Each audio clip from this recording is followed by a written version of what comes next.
Բարև ձեզ հարգելի ռադիոլսողներ։ Եթերում ձեր փաստաբանը հաղորդաշարի հերթական թողարկումն է։ Այսօրվա մեր թողարկումը նվիրված է դատական պաշտպանության իրավունքի խնդիրներին, իրացման խնդիրներին, եւ մասնավորապես խոսելու ենք ռազմավարական դատավարությունների մասին, իսկ մեր հյուրն է իրավաբանական գիտությունների դոկտոր, Էդինբուրգի համալսարանի իրավունքի մագիստրոս, փաստաբան Արնոլդ Վարդանյանը։ Բարև ձեզ, պարոն Վարդանյան։ Բարև ձեզ։ Պարոն Վարդանյան, այսօր խոսենք մի թեմայի մասին, որի տարբեր հարթություններում քննարկումներ, հիմնախնդիրներ, վերլուծություններ, օրենսդրական կարգավորումներ, այնուամենայնիվ խնդիրը արկա է, եւ մենք գիտենք, որ Սահմանադրության համաձայն յուրաքանչյուր ոք ունի իր իրավունքների եւ ազատությունների արդյունավետ դատական պաշտպանության իրավունք, որոնք են դատական պաշտպանության իրավունքի իրացման խնդիրները։ Շնորհակալ եմ հրավերի համար, շնորհակալ եմ ընձեռված հնարավորության համար։ Դատական պաշտպանության խնդիրները, որպես այդպիսին այդ թեման բավականին ընդհանրացակ է, եւ իմ պատկերացմամբ թիվ 1 շեշտադրումը, որ մենք այդ թեմաշրջանակներում պիտի անենք, վերաբերում է դատական պաշտպանության արդյունավետության խնդրին, որովհետեւ շատ հաճախ գործնականում հողում է կատարում դատական պաշտպանության իրավունքին, բայց չի ընդգծվում դրա արդյունավետության բաղադրիչը, որը կարևորվում է թե մարդու իրավունքների եվրոպական դատարանի կողմից, թե միջազգային բոլոր կառույցների կողմից, որոնք որ ընդգծում են դատական պաշտպանության իրավունքի կարևորությունը։ Եվ եթե փորձում ենք միջազգային ստանդարտների ներքո քննարկել նաև մեր իրականությունում առկա խնդիրները, թերևս առաջնագծում այդ խնդիրների հանգուցալուծման առումով գտնվում է դատարանը։ Ես միշտ օրինակ եմ բերում, ընդգծում եմ, որ դատարանը հանդիսանում է այն պարիսպը մարդու եւ պետության միջև փորձելու բալանսավորել հանրային եւ մասնավոր շահերի արդարացի հավասարակշռությունը։ Ու յուրաքանչյուր դեպքում, երբ որ մենք խոսում ենք դատարանի մասին, մենք պիտի առաջին հերթին խոսենք ուժեղ դատարանի մասին, ուժեղ այն առումով, որ դատարան, որը հենց այդ արդյունավետության երաշխավորը կլինի։ Յուրաքանչյուր անգամ իր այն երաշխիքներով, որոնք որ միջազգային չափորոշիչները տալիս են դատավորին, դատավորը կկարողանա իրականում անկողմնակալ եւ իրավական երաշխիքների ապահովմամբ գործիքնություն իրականացնելու ավարտին կայացնել այն դատական ակտը, որը կլինի արդարացի ոչ թե կողմերից ինչ որ մեկի այս կողմի կամ մյուս կողմի, այլ երրորդ անձի տեսանկյունից, անկողմնակալ դիտորդի տեսանկյունից։ Անձի, ով չունի կաշկանդվածություն գործի փաստական հանգամանքների, գործով քննարկման ենթակա հարցերի կապակցությամբ։ Ու հենց այս դատական պաշտպանության արդյունավետության այս բաղադրիչն է, որի վրա կարծում եմ պետք է շեշտադրում անել։ Այն հիմնախնդիրները, որ մենք ունենք, կարելի է տարբեր վիճակագրական տվյալների ուսումնասիրությամբ պրոյեկտել հասկանալու համար, թե ինչ խնդիր ունենք մենք օրինակ Հայաստանում։ Շատ քչերն են ցավոք խոսում այն մասին, որ օրինակ մարդու իրավունքների եվրոպական դատարանում այն գանգատները, որոնք որ Հայաստանի դեմ առկա են, այս պահի դրությամբ Հայաստանը մոտենում է top 10-ին 46 երկրներից։ Հայաստանը այս պահին գտնվում է 11-րդ հորիզոնականում, ընդ որում սա համաձայն 2024 թվականի տվյալների պաշտոնական վիճակագրության համաձայն, որ տարվա ամփոփ տասնյակի մեջ ներառվում։ Ես հենց այդ միտքն էի ուզում արտահայտեի, որովհետև գնալով գանգատները ես եւ իմ գործընկերները, ովքեր դիմում են մարդու իրավունքների եվրոպական դատարան, նպաստում են նաեւ դրան, այն իմաստով, որ գիտակցելով, որ շատ դեպքերում արդարադատության խախտված իրավունքների վերականգնման հնարավորություններ չեն ընձեռվում ներպետական մակարդակով, հնարավորություններից մեկը մարդու իրավունքների եվրոպական դատարան դիմելն է։ Եվ տվյալ պարագայում հենց այդ գանգատների քանակը նաև այն ցուցիչներից մեկն է, որը ցույց է տալիս, որ մենք իրականում Հայաստանում ունենք արդյունավետ դատական պաշտպանության լուրջ խնդիրներ։ Եվ այն վճիռները, որոնք որ պարբերաբար գալիս են, ձևակերպումները, որոնք որ օգտագործում են այդ վճիռներում, համակարգային բնույթի խնդիրները, որոնք որ մատնացույց են արվում կալանքների, ազատության իրավունքի խախտումների առումով, երբ որ եվրոպական դատարանը նույնիսկ շատ դեպքերում բովանդակային քննություն չի իրականացնում, ընդհանրապես արձանագրում է, որ դուք ձեր երկրում ունեք համակարգային խնդիր, ես դա արձանագրել եմ, հողում է տալիս իր նախկինում կայացած վճիռներին, արձանագրումը խախտում անցնում է առաջ։ Եվ այդ պայմաններում անգամ մենք մոտենում ենք տասնյակին, իսկ ովքեր են գլխավորում տասնյակը։ Առաջին երկու երկրները։ Տասնյակը գլխավոր երկրներից դե Ռուսաստանի Դաշնություն, Ադրբեջան, Թուրքիա եւ այսինքն այն երկրները, որոնք որոնց մասին մշտապես խոսվում է, բնականաբար այդ երկրներն են, բայց այդտեղ կարևոր նշանակություն ունի համեմատել բնակչության քանակ, տարածք եւ հարաբերակցությունը այլ տարբեր մեծ գերտերություններ, տարբեր երկրներ գտնվում են ամենավերջի լավ իմաստով վերջի հորիզոնականներում եւ համեմատության համար Հայաստանի պես փոքր պետության պաշտպանության հետ մոտենալ տասնյակին, դա շատ լուրջ ցուցիչ է իմ պատկերացմամբ, որը վկայում է Հայաստանում դատական պաշտպանության, արդյունավետության լուրջ խնդիրներին, եւ դա կարող ենք նաեւ փոխլրացնել միջազգային զեկույցներով։ Նույն Human Rights Watch-ը, նույն վերջի OECD 2025 թվականի սեպտեմբերի զեկույցը դատական համակարգի խնդիրների մասին, դրանք կարող ենք համալրել դատախազության համակարգի խնդիրները, որոնց մասին շատ դեպքերում չի խոսվում, բայց օրինակ նույն կենտրոնացվածության համակարգը մի անձից այդ նշանակումներ, առաջխաղացումներ, կարգապահական պատասխանատվության հարցերի լուծում բոլոր մի անձի շուրջ է կենտրոնացված գլխավոր դատախազի, անկախ նրանից թե ով լինի ինքը։ Ու սա համակարգային լուրջ խնդիրներ են, որոնք որ ընդհանուր, այսպես ասած, այդ puzzle-ի նման կտորներով ազդեցություն են ունենում ընդհանուր վիճակի վրա։ Ես համամիտ եմ ձեզ հետ, պարզապես այսպեսի մի բան։ Այս խնդիրները ունեն իրենց արմատները, որոնք ունեն նախապատմություն, դեռևս վաղուց են գալիս, բայց կատարվում են փոփոխություններ, շտկվում են, այնուամենայնիվ լուծումները լիարժեք չեն։ Ստեղծվում են նորաթուխ խնդիրներ ենք ունենում։ Իրական հիմնական լուծումները, որոնք պետք է լինեն, որտեղ պետք է փնտրել։ Մենք փորձում ենք իրավակարգավորումների միջոցով փոխել իրականությունը, իրավագիրառ պրակտիկան է փոխվում։ Ամենուրեք կատարվում են փոփոխություններ, բայց կարծես թե հիմնարար լուծումներ արդյունքում առկա չեն։ Նայեք, այս հարցը շատ է բարձրաձայնվում ու հիմնականում մեր երկրում քննարկումները տարվում են օրենսդրական կարգավորումների տիրույթ։ Օրինակ շատ հաճախ ասվում է, պետք է օրենքը փոխել։ Պետք է այսինչ կարգավորումը փոխել, այդ որ փոխեցինք, ամեն ինչ կլավանա, կփոխվի, պրակտիկան կփոխվի, իրավունքները այլ չեն խախտվի։ Բայց այդքան էլ այդպես չէ։ Իրականությունը պետք է ընկալել հետևյալ կերպ։ Օրենքների փոփոխությունը դա չի վկայում այն մասին, որ այդ օրենքներն ուժի մեջ մտնելու օրվանից հրաշք է տեղի ունենալու եւ այլևս իրավունքների պաշտպանության խնդիրների մենք չենք բախվելու։ Խնդիրը նրանում է կանում, իմ կարծիքով ընկալման տիրույթում է, ավելի շատ գաղափարախոսական իմաստով, որ օրենքի ընդունումը դա առաջին քայլն է։ Ու օրենքի ընդունումից հետո, եթե դրան հաջորդող հսկայական աշխատանքը չի տարվում այդ օրենքի պատշաճ իրավակիրառ պրակտիկան ապահովելու ուղղությամբ, այդ օրենքի ընդունումը ոչ մի բանի մասին կարող է չվկայել։ Օրինակներ բազմաթիվ կարող են բերել, սկսած քրեական դատավարության օրենսգրքի փոփոխությունից, մենք ունենք նոր քրեական դատավարության օրենսգիրք, որը բավականին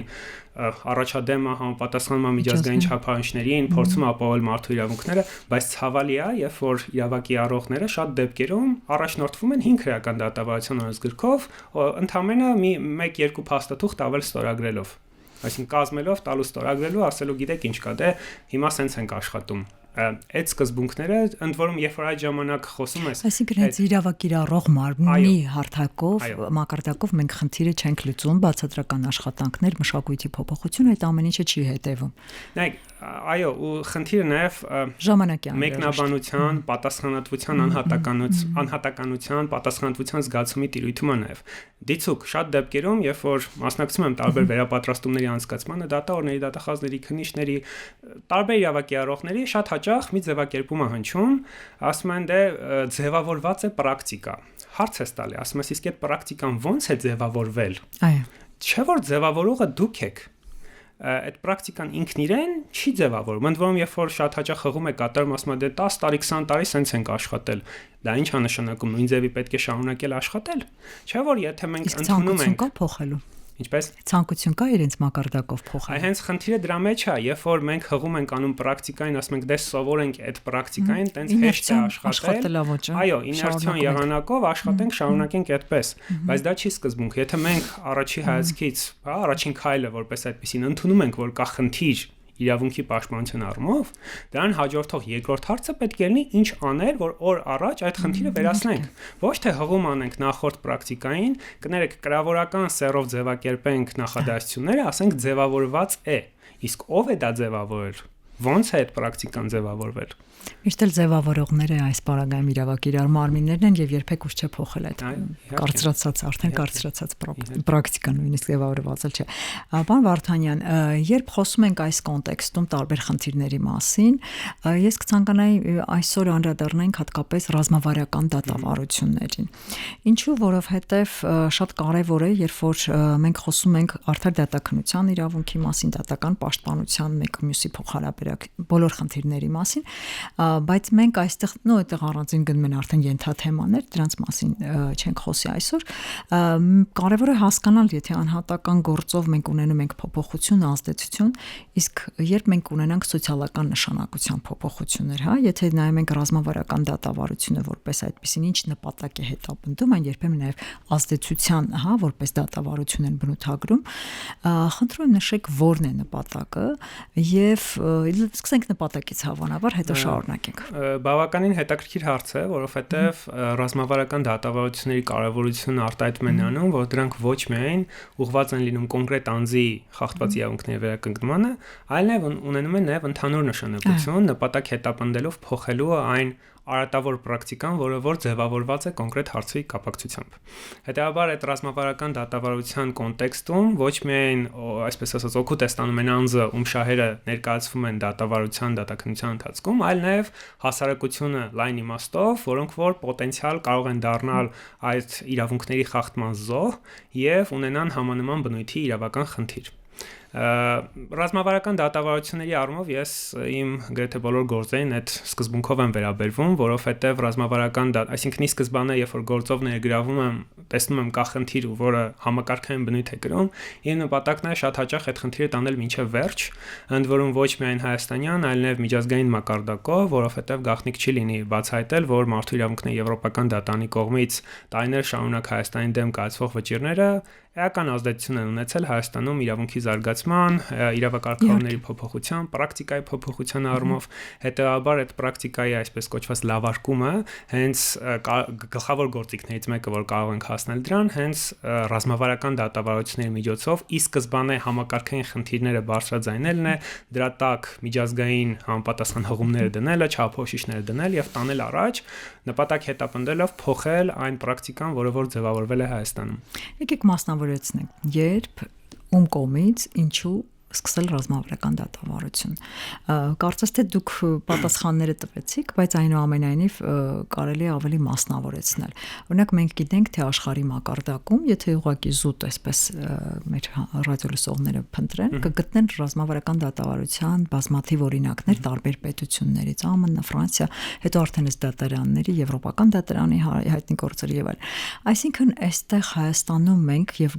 գիտենք, որ համակարգային խնդիրներ կա։ Օրինակ այսօր կարող է դառնալ օդի աղտոտվածության հետ կապված դատարան դիմելու պրակտիկայի զարգացումը եւ հենց այստեղ ռազմավարական դատավարության եւ մնացած թեմատիկ խնդիրների շուրջ, որոնք որ հիմնախնդիրներ են ժամանակ առ ժամանակ կամ տարիների ընթացքում։ Եկեք այս հարցերին պատասխանենք եւ շարժվենք առաջ։ Դրանք բազմաշերտ հարցեր էին, շնորհակալ եմ հարցերի համար։ Իրականում մենք ունենք հետեւյալ մի վիճակ. տարիներ շարունակ Հայաստանում ռազմավարական դատավարություններն իրականացվել են թե փաստաբանների, թե նաև հասարակական կազմակերպությունների կողմից բարձրացվել են տարբեր խնդիրներ առաջացյանից մինչև միջազգային դատարաններ, մասնավորապես մարդու իրավունքների եվրոպական դատարան, քանի որ Հայաստանում շատ է տարածված այդ դատական մարմնին դիմելը, սա հնարավորություն է տալիս փոխելու պրակտիկան, ինչպես նշեցի։ Ձեր կողմից նշված օրինակը նույն օդի աղտոտվածության վերաբար շատ լավ օրինակներից մեկն է, որ մենք այսօր ունենք օրինակ, հա, ունենք շրջակա միջավայրի պաշտպանության, թե փորձենք ընդհանրացնել շրջակա միջավայրի պաշտպանության լուրջ համակարգային խնդիրներ։ Ու ռազմավարական դատավարությունների նույն իրականացումը շրջակա միջավայրի պաշտպանության հարցերով կարող է լուրջ էական նշանակություն ունենալ։ Նույն հասարակական կազմակերպությունների ներկայացվող պահանջների առումով, օրինակ, բարձրացվող հարցերից մեկը դատարանի մատչելիության առումով, որտեղ մեր վարչական դատավարության օրենսդրությունը հստակ պահանջներ է դնում հասարակական կազմակերպությունների համար, երբ իրենք կարող են դիմել, որը իմ համոզմամբ էլի, քանի որ քննարկեցինք, մտահոգիչ է հենց ռազմավարական դատավարությունների իրականացման առումով, որովհետև դաշտը պիտի բաց լինի յուրաքանչյուրի համար, ով ունի մասնագիտական հետաքրքրություն, հնարավորություն եւ նպատակ փոփոխություն իրականացնելու իրավական ճանապարհով դաշտը պիտի բաց լինի չափորոշիչների առումով եւ հնարավորություն ընձեռելով հասնելու հնարավոր պրակտիկայի փոփոխությանը, որը մենք ունենք Հայաստանում։ Այսինքն ցանկացած պահի երբ ինչու եւ ում կողմից ըստ էության առաջնորդվելով այո, եթե կա հնարավորություն, օրինակ արտասահմանում շատ հաճախ դարվում է նաեւ պրո բոնո շրջանակներում ծառայության, որի համար կան այլ երաշխիքներ նախատեսված պետության կողմից ֆոնդեր կան դրա համար, դրամաշնորհներ կան, որի շրջանակներում նաեւ շատ հաճախ դրանով զբաղվում են հասարակական կազմակերպությունները կամ իրենց իրավաբանները, ու դա նաեւ հնարավորություն է տալիս էապես զարգացնելու այն պրակտիկան, որը որ ձևավորված է։ Այս առումով խնդիրը էլի համակարգային բնույթի է կրում, որովհետև լրացուցիչ ազդակներ պիտի լինեն, որը նաև կշահագրգռի շատերին գնալ այս ճանապարհով։ Շատ բարի, մենք շարունակենք մեր զրույցը, ես հիշեցնեմ մեր ռադիոլսողներին, որ այսօր ձեր փաստաբանը հաղորդաշարի եթերում մենք խոսում ենք դատական պաշտպանության իրավունքի արդյունավետության մասին, դատական պաշտպանության իրավունքի իրացման հիմնախնդիրների մասին, անդրադառնալով ռազմավարական դատավարություններին, իսկ մեր հյուրն է իրավաբանական գիտությունների դոկտոր, Էդինբուրգի համալսարանի իրավունքի մագիստրոս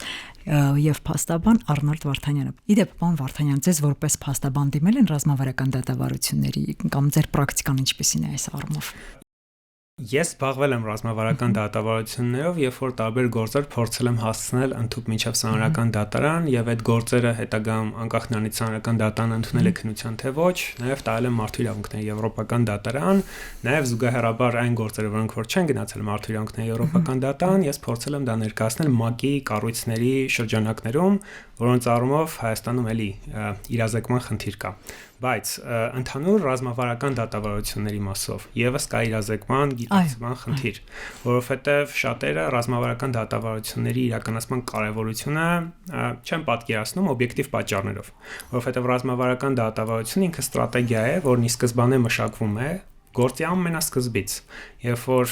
հասկանալով, որ այս կամ այն խնդիրը կարող է առաջացած այն դատանը բովանդակային քննություն չիրականացնել, մերժի բողոքը, ընդ որում մերժվի ձևական պահանջների չպահպանման պատճառաբանությամբ, բայց ի սկզբանե գիտակցելով, որ այն բողոքային պահանջը, որ ներկայացված է, դիցուք անձնական տվյալների պաշտպանության հիմնախնդրով պայմանավորված, որը էլի էական նշանակություն ունեցող լուրջ խնդիրներից է Հայաստանում, այդ խնդրի արկայության պայմաններում մենք ի սկզբանե գծում ենք ճանապարհ, որ գնում ենք ռազմավարական դատավարություն իրականացնելու ճանապարհով, սահմանական դատարան կլինի, ՄԱԿ-ի մարդու իրավունքների կոմիտե կլինի մարդու իրավունքների եվրոպական դատարան, ցանկացած մարմին, որի կողմից կայացվող համապատասխան որոշումը, վճիռը աննեապես էական չի, բայց արձանագրված խախտումը հիմք կհանդիսանա Հայաստանում որոշակի փոփոխություններ իրականացնելու համար։ Տեսեք, ռազմավարական դատավարության արդյունքը կարծես թե բոլորինս է, այսինքն արդյունքը մարդու իրավունքների համար է, հա, որպես այդպեսին կարող ենք ձևակերպել։ Իսկ սովորական ոչ իրավաբանի սոշարքային քաղաքացու համար բացատրենք ինչով է դատավարությունը դառնում ռազմավարական։ Ինչն է դատավարությունը դարձնում ռազմավարական։ Իհարկե այն ինֆորմացիան, որ արդեն հնչեց, կարծես թե պարզ է, բայց հիմնական շեշտադրում առանցքային կարող ենք իրականացնել։ Այո, հիմնական ռազմավարական բնույթը կայանում է նրանում, որ մենք ի սկզբանե գիտակցում ենք, որ ունենք համակարգային խնդիր, այդ խնդրի լուծման ճանապարհը հեշտ չի լինելու, պայմանավորված դիցուք օրենսդրական կարգավորումներով, բայց մենք ի սկզբանե գիտակցելով դա, գծում ենք ճանապարհային քարտեզ այն իրավական ընթացակարգերի, որոնք մենք դիմելու ենք, քայլերի հաջորդականություն ենք մշակում ու գնում ենք մինչև վերջ, հասկանալով, որ կանխատեսելի, միջազգային կանխատեսելի արդարադատության շրջանակներում մենք ունենալու ենք հաջողություն, որովհետև դրա վերաբերյալ արկային արդեն իսկ մշակված չափորոշիչներ, դրանք մենք գիտենք, տեղյակ ենք այդ չափորոշիչներին, այլ է հարցը, որ ներպետական մակարդակով պատասխանատու մարմինները, իրավասու սուբյեկտները չեն ղեկավարվում այդ չափորոշիչներով, հիմք չեն ընդունում դրանք, կրկին այդ էքսեսիվ ֆորմալիզմի չափազանցված ձևականացման պատճառաբանության, որը էլի կրկին բնորոշ է մեր դատավարություններին։ Սոցիալական նշանակության էֆեկտը, ազդեցությունը բնորոշ է ռազմավարական դատավարություններին։ Բացի սոցիալական ազդեցությունից, կարող ենք քաղաք, որտեղ ըստ էության նման պրակտիկա կա, քաղաքական եւ տնտեսական ազդեցություն ակնկալել որպես այդպեսին բացի սոցիալականից։ Դուք կիսում եք այս մոտեցումը եւ ինչու է արտահայտվում։ Այո, որովհետև վերջ-վերջո այն վճիռները, այն դատական ակտերը, որոնք որ կայացվում են, նախ եւ առաջ դրանք ազդում են յուրաքանչյուր անձի կյանքի որակի վրա լայն իմաստով։ Բնականաբար ամենօրյա ռեժիմով մարդիկ հնարավոր է դա չզգան։ Կարող է լինեն թիրախային խմբեր, որոնք դա նաև զգան, բայց լայն իմաստով այն նաև կարող է ազդել պետության կողմից տարբեր հարցերում մշակվող ռազմավարությունների վրա։ Վերջը դա պետությունը ունի դատաիրավական բարեփոխումների, կոռուպցիայի դեմ պայքարի տարբեր ուղղություններով ունի ռազմավարություններ եւ բնականաբար լայն իմաստով նաև քաղաքական բաղադրիչ կազմող տարբեր տեսակի իրավական ակտերի մշակումը, որոնք նաև քաղաքական կամք են պահանջում փոփոխությունների կատարումը։ Եթե կարգավորումների խնդիրը պայմանված է սոցիալական երաշխիքների մասով, բնականաբար այն կարող է ունենալ նաև ազդեցություն սոցիալական բաղադրիչի մասով։ Այսինքն տվյալ պարագայում շատ կարևոր է հասկանալ այն հանգամանքը, որ թե ինչ մասշտաբի մասին ենք մենք խոսում եւ ինչ էական ազդեցություն այն կարող է ունենալ տարբեր բնույթի հարցերի քննարկման համատեքստում։ Դուք նշեցիք նաեւ եվրոպական դատարանի հետ կապված ձեր դիմելու փորձի մասին։ Կարող ենք ասել չմասնավորեցնելով, բնականաբար մասնավորված, բայց ինչ իրավունքի պաշտպանության հետ է կապված այդ պրակտիկայի, այսպես ակնկալվող փոփոխությունը, եթե իհարկե կարող ենք այս պահին ակնկալել, եթե վաղ չի խոսել։ Հոդվածները շատ են, որոնցով փորձ ենք անում փոփոխություններ մտցնել, փոփոխել են պրակտիկան, որը որ կա։ Հիմնականում դա սկսած սեփականության իրավունքի պաշտպանությունից, որը շարունակում է մնալ արդիական, մասնավոր կյանքի անձեռնմխելիությամբ, լուրջ խնդիրը, որ այսօր Հայաստանում առկա է, սկսած մինչև նույնիսկ քրեական վարույթների նախաձեռնում օպերատիվ ճանապարհով ձեռք բերվող տվյալների մշակման, տվյալների ոչնչացման, տվյալների պահպանման լուրջ խնդիրներ, որոնք որ առկա են Հայաստանում։ 5-րդ հոդված ազատության իրավունքի մեխանիկական կալանքի երկարաձգումները այսօր չեն խոսում շատերը, բայց մենք ունենք 90% կալանքի բավարարման ցուցիչ, որը հակասում է ամբողջ աշխարհի միջազգային չափորոշիչներին, որտեղ նույնիսկ այն երկրներում, որտեղ ահաբեկչական ակտեր են շատ հաճախ տեղի ունենում, կալանքի ցուցիչը 20-ից 30%-ի շրջանակներում է։ Դրա մասին կան միջազգային զեկույցներ, ամեն ինչ արձանագրված է։ Այսինքն սրանք համակարգային խնդիրներ են։ Նույն 6-րդ հոդվածի արդար դատաքննության երաշխիքների ապահովման խնդիրները, գաղտնի փակ վկաների հարցաքննության հետ կապված հակընդդեմ հարցման իրավունքի ապահովման խնդիրները, երեխայի իր մշտական բնակության վայրի երկիր վերադարձնելու Հագայի կոնվենցիայի շրջանակներում էլի մենք ունենք գործեր, որոնք անում ենք, որովհետև կա համակարգային խնդիր, գործերը միջազգային ստանդարտներով պիտի քննարկվեն 6 շաբաթյա ռեժիմով, Հայաստանում դրանք քննարկվում են 3 տարի, սա խնդիրներից մեկն եմ ասում, չհաշված մնացած բոլոր համակարգային խնդիրներ, որոնք որ այս թեմայի շրջանակներում առկա են։ Բայց ապօրինի ցակում ունեցող գույք եւ այլն դրանք շարունակելի է ցուցակը, որտեղ մենք այն խնդիրները, որոնք որ մենք ունենք եւ որոնք որ քննարկման ենթարկա են հենց նույն միջազգային կառույցների շրջանակներում դատականատյանների։ Իհարկե հուսանք, որ այս փոփոխությունները աշճանաբար կբերեն այն փոփոխությունները սոցիալական եւ համակարգային, որոնք ակնկալվում են ժամանակի ընթացքում, եւ նաեւ այսպիսի մի հարց, պարոն Վարդանյան, ստրատեգիական ռազմավարությունները, դրանք ավելի երկարաժամկետ փոփոխություններին միտված դատավարություններ են, բնականաբար, քան յուրաքանչյուր անձի գործով պարզապես փոփոխության, այսպես կամ կոնկրետ դատական ակտի հրապարակումը, իրավունքի վերականգնում եւ այլն։ Կարող ենք ասել, որ սա նաեւ ժամանակի միտված է ոչ միայն ավելի լայն, այլ ավելի երկարաժամկետ փոփոխությունների, որոնք կարող են կամ հանդիսանում են շատ պետություններում իրավական, այսպես քաղաքականության, օրենսդրական քաղաքականության ավելի շատ փոփոխության հիմք։ Միանշանակ, այո, դրանք ավելի երկարաժամկետ փոփոխությունների իրականացման նպատակ են հետապնդում, բայց ոչ միայն փոփոխություններն են երկարաժամկետ, այլ նաև ինքնին դատավարությունն է երկարաժամկետ լինում։ Ի սկզբանե անձը, ով գնում է ռազմավարական դատավարության ճանապարհով, պետք է գիտակցի, որ այդ ճանապարհը ինքը բավականին բարդ ու երկար է, որովհետև հասնել հաջողության հատկապես միջազգային դատականատյանների մարդուրանքների եվրոպական դատարանից, բոլորս գիտենք, որ վճիռները, որոնք որ կայացում են, բավականին երկար են տևում։ Նույն օրինակ մարտի 1-ի գործերով վճիռները բավականին վերջերս կայացվեց, այսինքն այսքան տարի անց։ Հետաբար ստեղ ոչ միայն այդ գործով, ոչ միայն այդ գործով, ու ստեղ նաև ուշացած արդարադատության գաղափար կա, դրա համար իմ կարծիքով օրինակ նույն ռազմավարական դատավարությունների շրջանակում շատ կարևոր է դիտարկել բազմապրոֆիլ մի քանի ուղղություններով աշխատանք կատարելու հնարավորությունը, գնալով ոչ միայն մարդուրանքների եվրոպական դատարան, այլ նաև օրինակ ՄԱԿ-ի կառույցներ։ Այո, որը ավելի շատ չէ, ավելի քիչ է ներողություն պրակտիկան, որովհետև եվրոպական դատարանի առումով մենք կարող ենք արձանագրել այդ փոփոխությունները, բայց կառույցների, ՄԱԿ-ի կառույցների իմաստով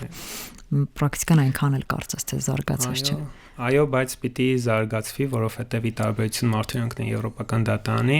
իմ համոզմամբ մենք ունենք համակարգային խնդիր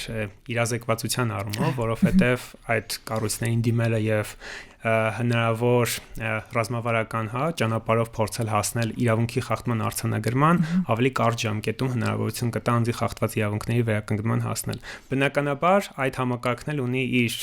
պլյուսները, մինուսները, որոնք որ պիտի ի սկզբանե գնահատվեն հասկանալու համար, թե մենք գնում ենք մարդու իրավունքների եվրոպական դատարան, որն ավելի կանխատեսելի է որոշակի հարցերի առումով Հայաստանում ձևավորված պրակտիկայի տեսանկյունից, թե այդ մարմիններին դիմելը։ Դրա համար սա պահանջում է յուրաքանչյուր անհատական գործով ուսումնասիրության կատարում եւ գրագետ ռազմավարության մշակում հասկանալու համար, թե մենք ինչ ճանապարհով ուր ենք ուզում հասնել եւ ինչպես վերականգնել խախտված իրավունքները։ Շատ կարեւոր է այս խնդրին անդրադառնալը եւ իրականացումը ռազմավարական դատավարության այսպիսի մի հարց։ Ռազմավարական դատավարության արդյունքը, ինչպես նշվեց, սոցիալական բնույթ ունի։ Արդյունքի իրացումը իսկ արդյունքի իրացումը միշտ է ռազմավարական ճանապարհով իրացվում որպես